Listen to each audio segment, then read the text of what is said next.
Bonjour tout le monde, j'espère que vous allez bien. Donc on va voir quelques slides comme ça va éclaircir l'explication qu'on a vue de tout à l'heure. Alors on va commencer par le premier slide. Donc là, sur l'ordre of flow, on s'intéresse beaucoup sur ces choses-là Vous avez le high, volume node, le delta, les imbalances, volume cluster, trade filter et cumulative delta. D'accord? Pour vous expliquer tout ça, donc pour le high volume node, c'est quoi? Le high volume node, c'est le point of control. D'accord? Donc si vous voyez ici sur la bougie, c'est le point de contrôle qui est là. Tout simplement, ça signifie que le volume le plus échangé dans la bougie. D'accord? Alors, si on voit ici par exemple, donc voilà, ici vous avez, sur cette bougie, vous avez 24,9. Elle est remarquée en rouge. Donc ici vous avez 68. Donc c'est le volume le plus échangé dans la bougie. Vous avez le delta. Le delta, donc c'est le delta qui est ici sur le tableau statistique. En même temps, vous avez le delta sur le Auction Vesta. Donc ça montre l'agressivité. Le footprint, pardon. Ça montre l'agressivité des côtés acheteurs ou bien des vendeurs. Pour les traders qui n'ont pas vu le programme de delta, vous pouvez me contacter, d'accord? Comme ça, on va fixer un programme. À propos, les imbalances. Les imbalances, ce sont les déséquilibres qui existent dans la bougie. Par exemple, ici, vous avez rouge, ça montre l'agressivité des vendeurs. D'accord? Vous avez les déséquilibres en bleu. Voilà, ça montre l'agressivité des acheteurs. Et finalement, vous avez Trade Filter. Donc, pour les traders qui n'ont pas le logiciel, ils peuvent utiliser le logiciel de NinjaTrader.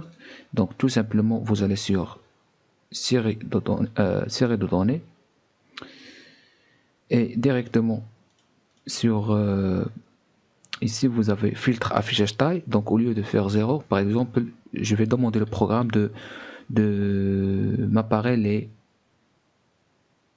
les chiffres de environ 50 par exemple. Je vais fixer les 50. Et là, ce que je vois, c'est que je vois juste les ordres à partir de 50. D'accord? Donc, je vais retourner en arrière, comme ça, je vais vous montrer.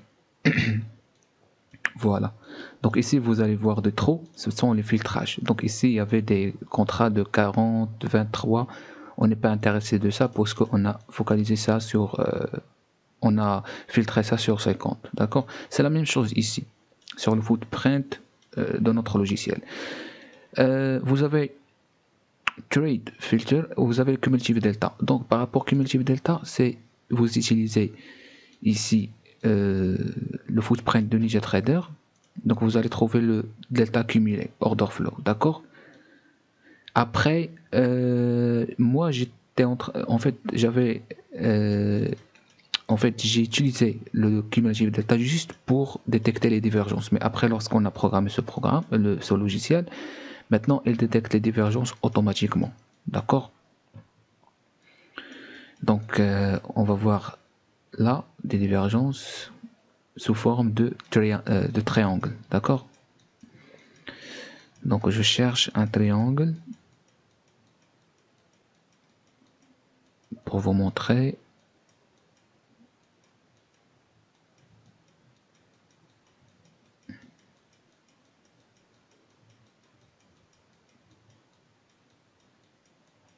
Voilà, ici par exemple nous avons une divergence OC, d'accord? Voilà le triangle. Alors, ça c'est à propos de l'image, c'est-à-dire les outils qu'on utilise, à part l'absorption, à part le Auction Vesta. Donc c'est en fait les outils ou bien les choses que vous devez focaliser votre attention, d'accord? Après vous avez Order Flow Confirmation Setup, c'est-à-dire nous on s'intéresse beaucoup par les ondes de support et résistance. Et lorsque je dis les ondes de support et résistance, tout simplement ce sont des ondes basées sur le VWAP, d'accord, basées sur limit order et basées sur le volume, d'accord, ces trois là. Donc lorsque je vais aller directement au VWAP sur le carnet d'ordre, donc pour moi, le VWAP ici, je l'ai rajouté sur le carnet d'ordre, ça sert comme une zone de résistance ou bien de support. Donc je peux placer ici et mettre mon stop loss derrière le VWAP.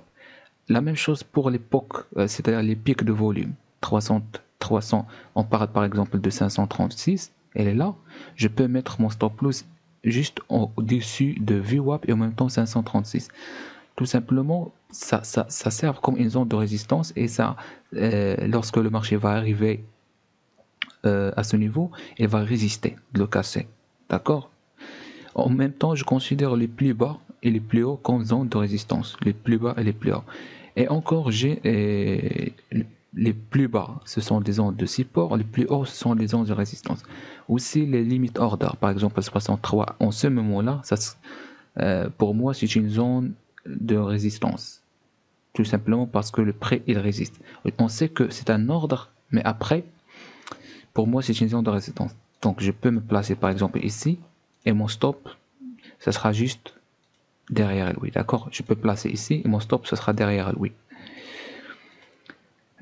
Pourquoi tout ça? Parce que on parle de l'évaluation des risques, c'est-à-dire vous limitez votre ordre, vous limitez votre risque, et en plus de ça, c'est la meilleure chose pour placer votre stop loss, d'accord? Soit de prendre votre position.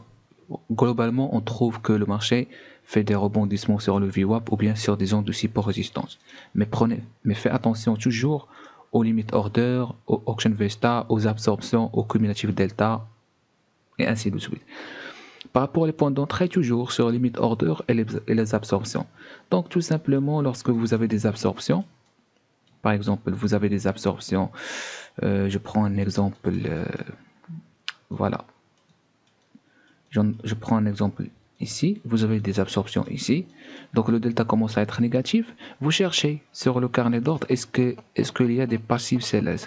Une fois qu'il y a des passifs sellers, vous prenez la position de vente, d'accord? Vous cherchez où vous placez votre limit order, par exemple ici, et puis vous placez votre stop loss derrière les passifs sellers, ou bien derrière le mouvement qui a eu lieu, d'accord?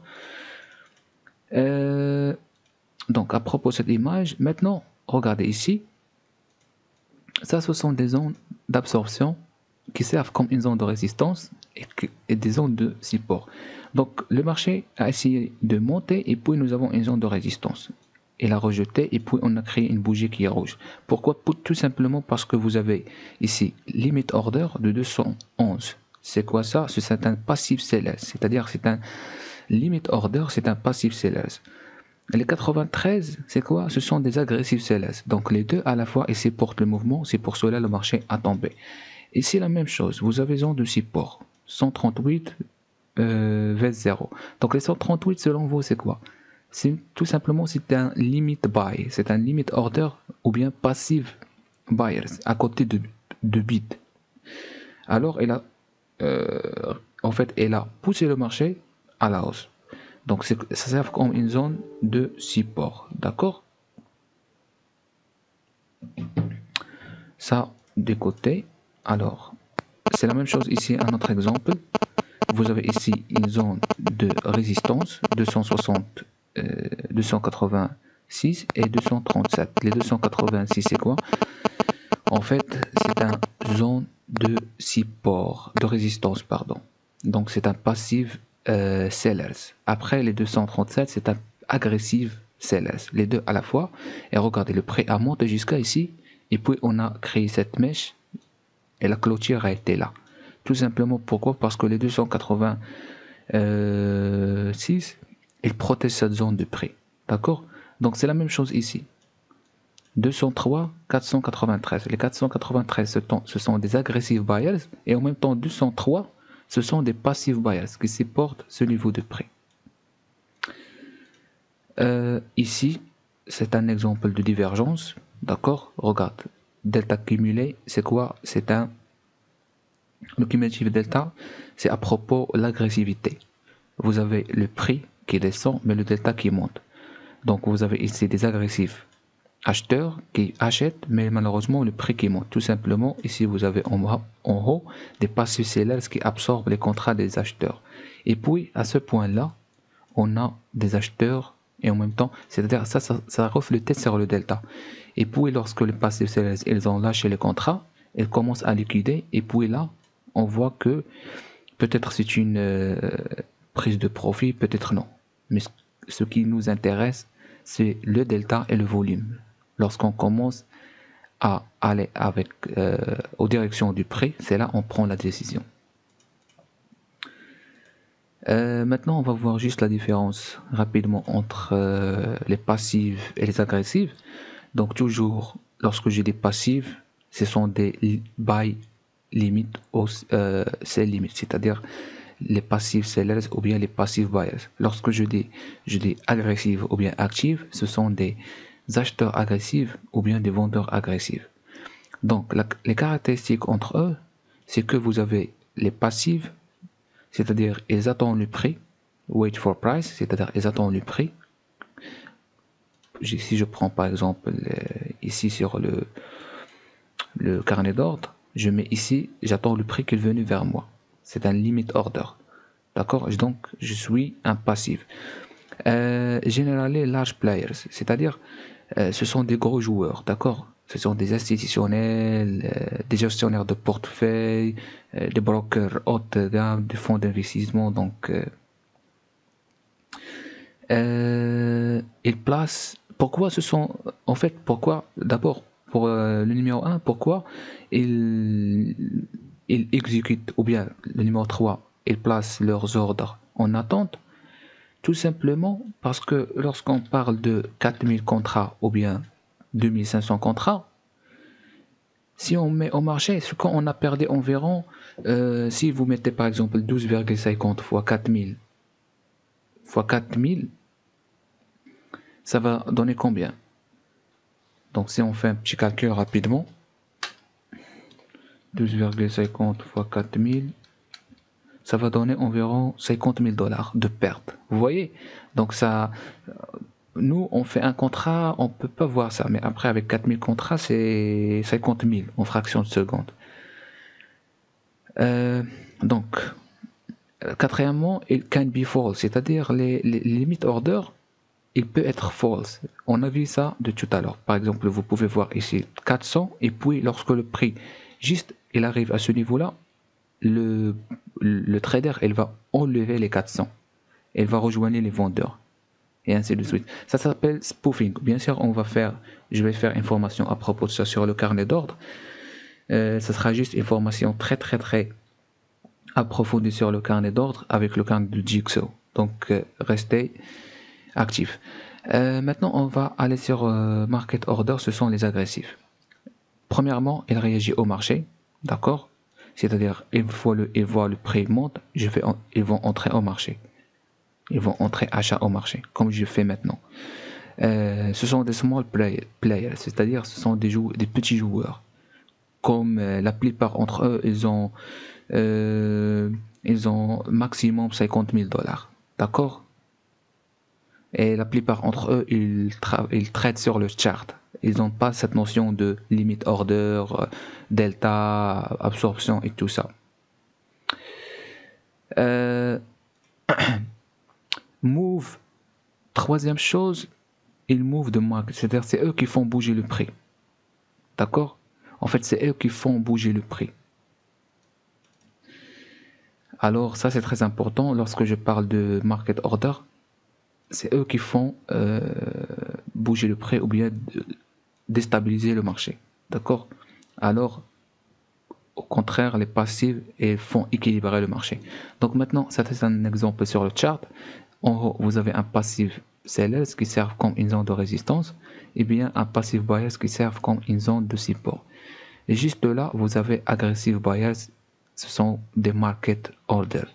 Si par exemple, le marché descend, ici, il arrive au passive buyers, le passive buyers, qu'est-ce qu'il va faire? Il va résister. C'est-à-dire, selon sa puissance, c'est-à-dire selon ses contrats, s'il a par exemple 10 000 contrats, bien sûr, le marché il va réagir à la hausse. Probablement, si on peut par exemple dire que le marché il va chercher le passif sellers qui est en haut, donc ça sert comme une zone de résistance.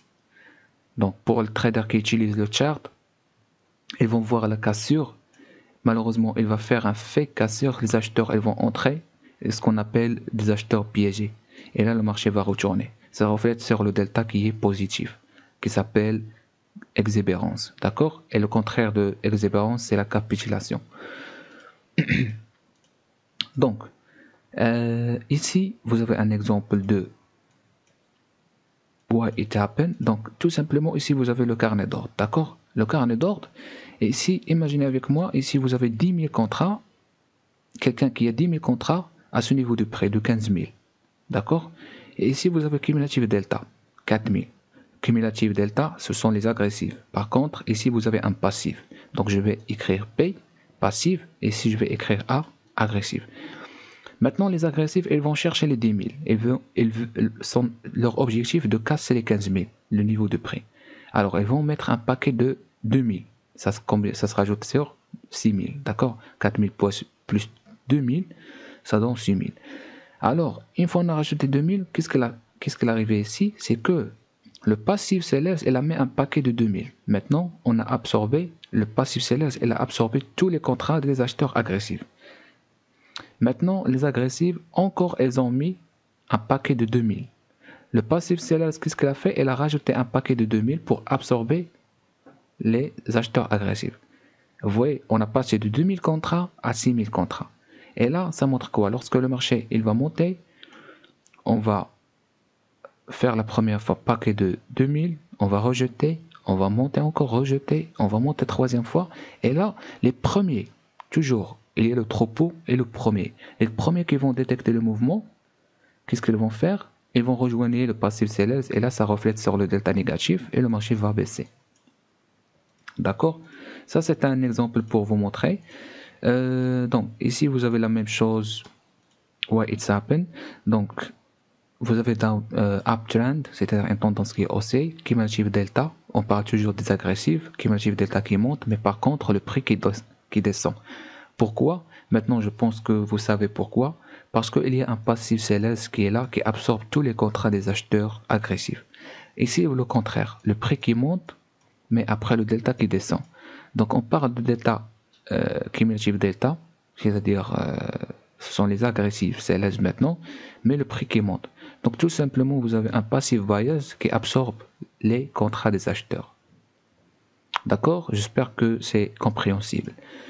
On passe maintenant à cette image-là qui facilite encore la tâche. Donc, par rapport au footprint, la bougie.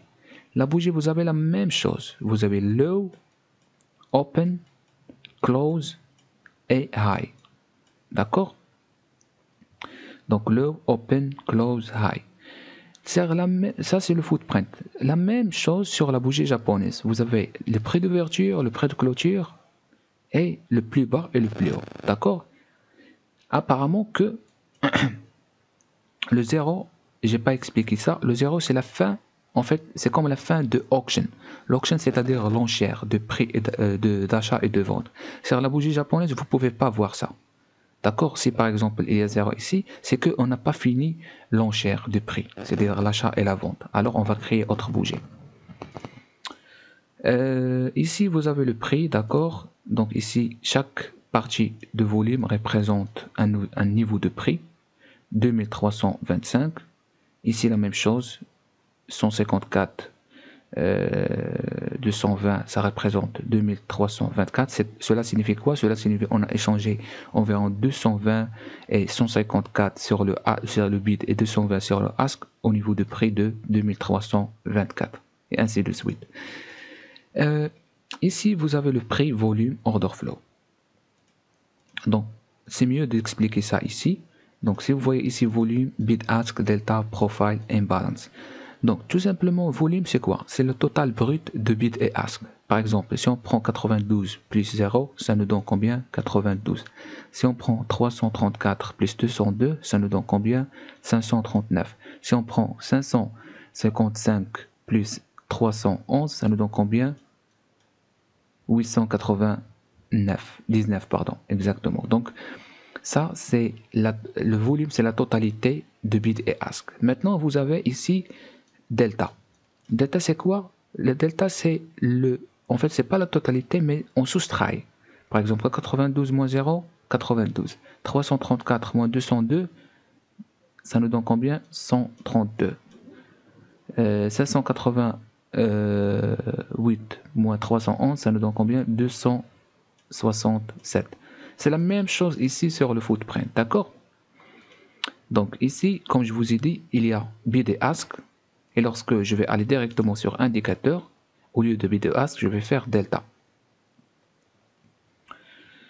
Voilà, bid et ask, maintenant je vais faire delta. Je vais chercher juste les agressifs, c'est-à-dire le bid moins le ask moins le bid. D'accord? Donc elle est en train de se calculer. Voilà, maintenant je vois juste les agressives et les agressives vendeurs et les agressives acheteurs. Vous voyez, c'est les moins, elle fait moins 7, moins 21 et ainsi de suite. Alors, on continue. Ici, vous avez le profile. Le profile, tout simplement, c'est ce que vous voyez ici. Donc, sur le logiciel, le nouveau logiciel, ici, nous avons le volume profile, elle est là. Par contre, sur le logiciel de NinjaTrader, vous avez ici le volume profile sous forme des sur chaque barre, d'accord? C'est celui-là. Ici, vous avez les imbalances. Donc, on a expliqué les imbalances, c'est quoi? Les imbalances, ce sont les... donc, on a dit les agressifs, acheteurs et vendeurs. Donc, si on passe directement au footprint, vous avez ici les imbalances en violet. Ce sont les vendeurs. Ça montre l'agressivité des vendeurs.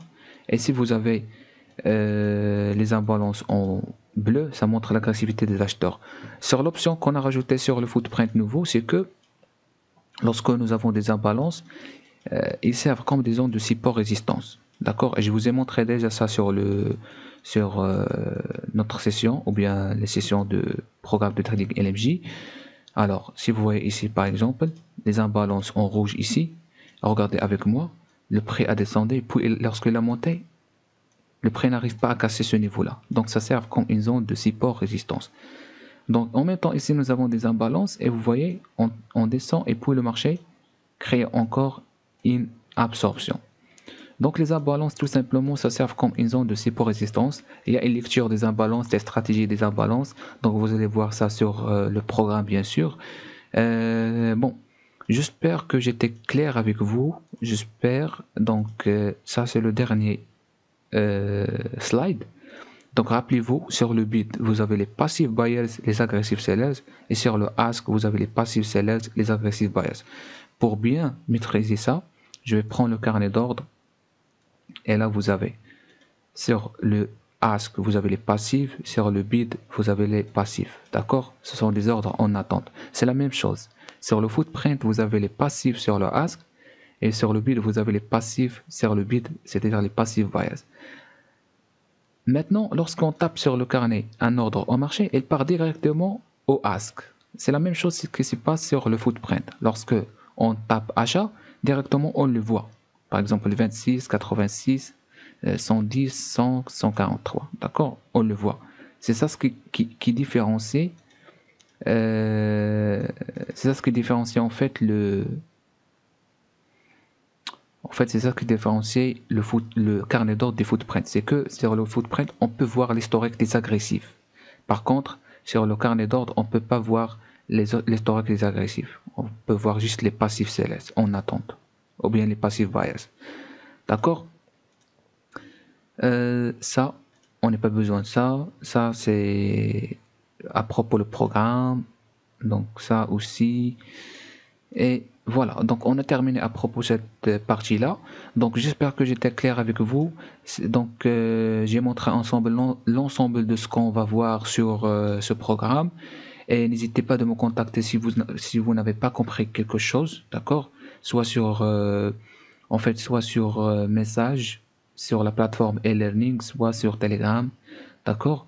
Et n'hésitez pas de regarder la formation jusqu'à la fin et de la juger. Merci encore et passez une bonne vision.